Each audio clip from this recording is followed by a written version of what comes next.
Welcome everyone, this is Tarun Lawat. Welcome to one more lecture of Tarun Lawat Chemistry. Today we are going to study one more topic of chapter electrochemistry, chapter number 3 for class 12th chemistry. ठीक है, तो last lecture में हमने already discuss कर लिया है कि हम किस तरीके से एक सेल को बनाते हैं. हमने गैल्वेनिक सेल पढ़ा था, राइट. और हमने जिंक इलेक्ट्रोड और कॉपर इलेक्ट्रोड को आपस में कनेक्ट करके एक सेल बनाया था, जिस सेल को हम बोलते हैं गैल्वेनिक सेल. और उसमें मैंने आपको ये बताया था कि हम एक सेल को कैसे रिप्रेजेंट करते हैं. ठीक है, एक सेल नोटेशन भी लिखवाई थी उसके साथ. अब हमारे पास एक क्वेश्चन है कि right half cell reaction and overall cell reaction and also calculate the standard EMF for the cell made up of silver electrode and iron electrode. एक सेल है जो सिल्वर इलेक्ट्रोड और आयरन इलेक्ट्रोड को जोड़ के बनाया गया है. उसके हाफ सेल रिएक्शन भी लिखने हैं, ओवरऑल सेल रिएक्शन भी लिखना है. और हमको क्या दे रखा है, दोनों की स्टैंडर्ड ईएमएफ दे रखी हैं और सेल नोटेशन भी लिखने के लिए बोला गया है हमसे.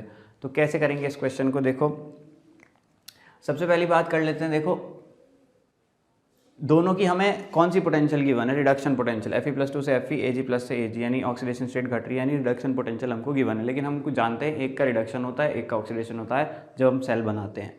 ठीक, तो किसका रिडक्शन होगा, किसका ऑक्सीडेशन होगा, ये हमें किस बात से समझ में आएगी, किसकी रिडक्शन पोटेंशियल ज़्यादा है. तो साफ साफ दिख रहा है सिल्वर की रिडक्शन पोटेंशियल ज़्यादा है, पॉजिटिव है 0.0. तो रिडक्शन किसका होगा, सिल्वर का. यानी कि राइट हैंड साइड में किसका सेल आएगा, सिल्वर का सेल आएगा. और लेफ्ट हैंड साइड में किसका सेल आएगा, आयरन का सेल आएगा. यानी कि रिडक्शन किस में होगा, सिल्वर में होगा, और ऑक्सीडेशन किस में होगा, आयरन में होगा. ठीक है, तो रिडक्शन कौन सी इलेक्ट्रोड में होना है, सिल्वर में. यानी कि सिल्वर में क्या होगा, Ag+ क्या बन जाएगा, Ag, है ना. एक इलेक्ट्रॉन लेके क्या बन जाएगा, Ag. तो रिडक्शन हुआ. ठीक है, और ऑक्सीडेशन किस में होना है, आयरन में ऑक्सीडेशन होना है. तो ऑक्सीडेशन होगा आयरन में. तो आयरन क्या होगा, Fe से किस में कन्वर्ट हो जाएगा, Fe+2 में, राइट. और क्या देगा, 2 इलेक्ट्रॉन देगा, राइट. तो ये हमारा हाफ सेल रिएक्शंस हो गई. ये सिल्वर के लिए हो गई, ये आयरन के लिए हो गई. हमने हाफ सेल रिएक्शन लिख ली. कंप्लीट सेल रिएक्शन कितनी हो जाएगी, कंप्लीट सेल रिएक्शन लिख लेते हैं, दोनों को ऐड कर देते हैं. यानी कि Fe gives Fe+2 + 2 इलेक्ट्रॉन, और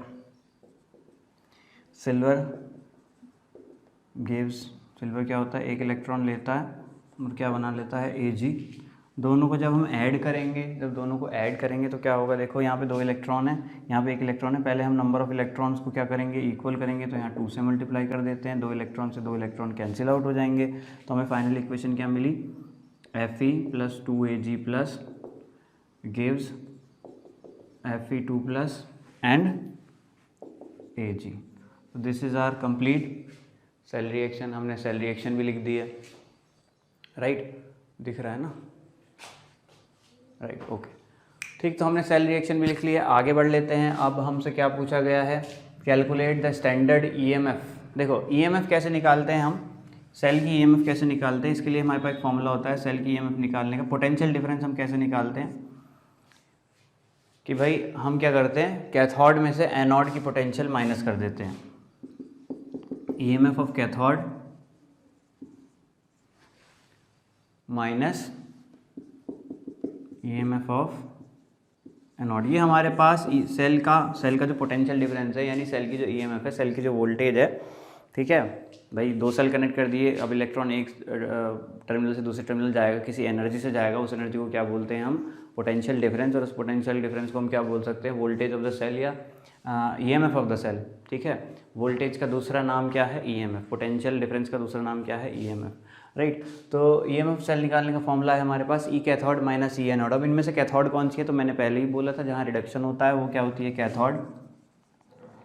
और जहाँ ऑक्सीडेशन होता है वो होती है एनोड, राइट. अच्छा, तो दोनों की यहाँ पे दूसरी बात और क्या है, कौन सी पोटेंशियल हमको यहाँ पे पुट करनी होती है, हम यहाँ पे इस फॉर्मूले में हमको रिडक्शन पोटेंशियल पुट करनी होती है, राइट. दोनों ही क्या पुट करेंगे, हम रिडक्शन पोटेंशियल पुट करेंगे. तो दोनों की रिडक्शन पोटेंशियल हमको गिवन भी है. तो कैथोड कौन है, कैथोड है सिल्वर, यानी इसका फॉर्मूला हो, इसकी वैल्यू होगी 0.80 माइनस. और एनोड कौन है हमारा, आयरन. तो आयरन की वैल्यू कितनी है, -0.80. 0.44, तो ये हो गया 0.80 प्लस 0.44, हमारे पास आंसर आया 1.24 volt. This is the potential difference और standard EMF of the cell, right. ठीक है, अब ये जो साइन यहाँ पे लगा हुआ है इसको ये स्टैंडर्ड का साइन है। ठीक है, स्टैंडर्ड का मतलब क्या है, जो इलेक्ट्रोड्स आपकी हैं वो स्टैंडर्ड कंडीशन में, यानी टेम्परेचर 25 डिग्री सेल्सियस है, प्रेशर 1 बार है, और जो मोलैरिटी है यहाँ पे Fe+2 और Ag+ जो सॉल्यूशन है इलेक्ट्रोलाइटिक सॉल्यूशन, उसकी मोलैरिटी 1 है। अगर ये कंडीशंस चेंज जाती है तो फिर जो ईएमएफ है तुम्हारी सेल की वो क्या हो जाती है, नॉन स्टैंडर्ड ईएमएफ हो जाती है। ठीक है, और उस वक्त हमको एक और फॉर्मूला यूज़ करना पड़ता है जिसको बोलते हैं नर्स इक्वेशन, जिसको हम पढ़ेंगे नेक्स्ट लेक्चर में। तो होपफुली आपको ये समझ में आया होगा। इसी तरीके से एक क्वेश्चन और करते हैं, राइट। तो मैं थोड़ा सा वैल्यूज़ को चेंज कर देता हूँ, सेम ही क्वेश्चन रखते हैं।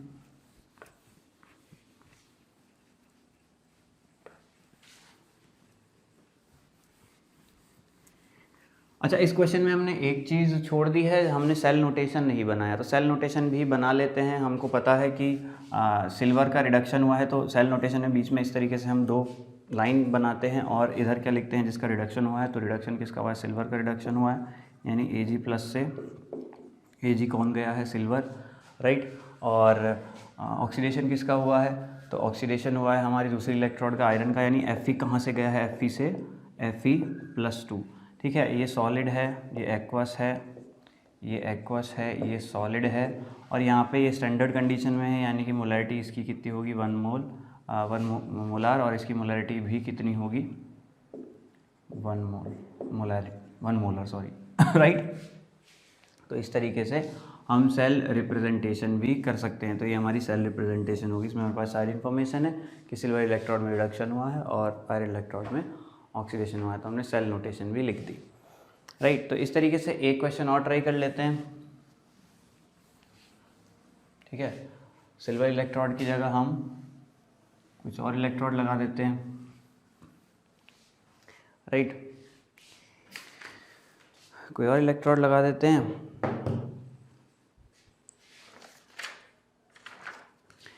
चलिए, जैसे हमने गैल्वेनिक सेल पढ़ लिया है, तो चलो गैल्वेनिक सेल के ही हम एग्जांपल ले लेते हैं, जिंक का एग्जांपल ले लेते हैं और कॉपर का एग्जांपल ले लेते हैं।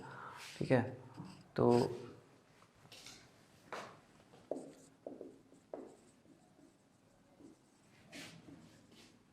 आप पढ़ ही चुके हो गैल्वेनिक सेल, तो हम जिंक इलेक्ट्रोड और कॉपर इलेक्ट्रोड का एग्जांपल ले लेते हैं। और यहाँ पे standard EMF of reduction potential of copper है हमारे पास +0.34, and standard reduction potential of zinc है हमारे पास -0.76 वोल्ट, राइट। इस तरीके से हमको गिवन है। और इस क्वेश्चन में हम क्या करेंगे कि फिर से राइट सेल नोटेशन ऑल्सो। ठीक है, तो अब आप देख लो, फिर से वही बात करते हैं कि हमको ये जानना होगा किसका रिडक्शन होगा, किसका ऑक्सीडेशन होगा। तो जिसकी रिडक्शन पोटेंशियल ज़्यादा है उसका रिडक्शन होगा। तो रिडक्शन पोटेंशियल दोनों में से किसकी ज़्यादा है, कॉपर की, तो रिडक्शन किसका होना है, रिडक्शन होगा कॉपर का। तो कॉपर का रिडक्शन होगा तो कॉपर क्या करेगा, Cu2+ से किस में कन्वर्ट होने की कोशिश करेगा, 2 इलेक्ट्रॉन लेके Cu में, यानी कि ये हो गया आपका रिडक्शन। ठीक है, तो अगर कॉपर का रिडक्शन होगा तो ऑक्सीडेशन किसका होगा, ऑक्सीडेशन होगा जिंक का, यानी जिंक क्या करेगा, Zn से Zn2+ में कन्वर्ट होने की कोशिश करेगा बाय लूजिंग 2 इलेक्ट्रॉन, यानी कि आप 0 ऑक्सीडेशन स्टेट से कहाँ जा रहे हैं, +2, तो ऑक्सीडेशन हुआ है। और कॉपर में आप +2 ऑक्सीडेशन स्टेट से 0 ऑक्सीडेशन स्टेट में आ रहे हैं, तो रिडक्शन हुआ है। अब आप कंप्लीट सेल रिएक्शन लिखेंगे। कंप्लीट सेल रिएक्शन कैसे लिख सकते हैं, दोनों को हम ऐड कर देते हैं, है ना। तो 2 इलेक्ट्रॉन से 2 इलेक्ट्रॉन कैंसिल आउट हो जाएंगे, तो हमको क्या मिलेगा, Zn + Cu2+ gives you sorry Zn2+ and Cu, है ना। ऊपर नीचे लिख के हम बाद में क्या कर सकते हैं, ऐड कर सकते हैं। तो ये हमारी क्या हो गई, कंप्लीट सेल रिएक्शन हो गई। हम ईएमएफ भी निकाल सकते हैं। ईएमएफ निकालने का फॉर्मूला क्या है, E standard cell is equals to E cathode minus E anode, right. E cathode minus E anode, तो कैथोड कौन है, मैंने बोला है रिडक्शन जिसका होगा वो कैथोड है। इस फॉर्मूले में हमको कौन सी पोटेंशियल रखनी होती है, रिडक्शन पोटेंशियल्स रखनी होती हैं। तो रिडक्शन पोटेंशियल्स हमको गिवन है, यानी कि कॉपर की पोटेंशियल कितनी है 0.34 माइनस जिंक की इलेक्ट्रो पोटेंशियल कितनी है -0.76। इसको हम ऐड कर लेंगे तो हमको क्या मिलेगा 1.1 वोल्ट, राइट। ये हो गई हमारी स्टैंडर्ड ईएमएफ सेल। और हमको अगर सेल नोटेशन बनानी है तो हम क्या करेंगे, बीच में 2 लाइनें खींचेंगे, इधर जिसका रिडक्शन हुआ है वो वाला सेल लिखेंगे। रिडक्शन किसका हुआ है, रिडक्शन हुआ है कॉपर का, यानी कॉपर Cu2+ से किस में कन्वर्ट हो गया, Cu में। और इधर क्या लिखेंगे, ऑक्सीडेशन वाला हाफ सेल, ऑक्सीडेशन किसका हुआ है, जिंक का, यानी जिंक Zn से कहाँ पहुँच गया है, Zn2+। तो ये हमारी क्या हो गई, सेल नोटेशन हो गई। सारी कंडीशन स्टैंडर्ड हैं, ऐसा हम मान के चल रहे हैं। तो ये हो गई हमारी सेल नोटेशन। तो इस तरीके से बोर्ड में क्वेश्चन पूछ लिया जा सकता है, ठीक है।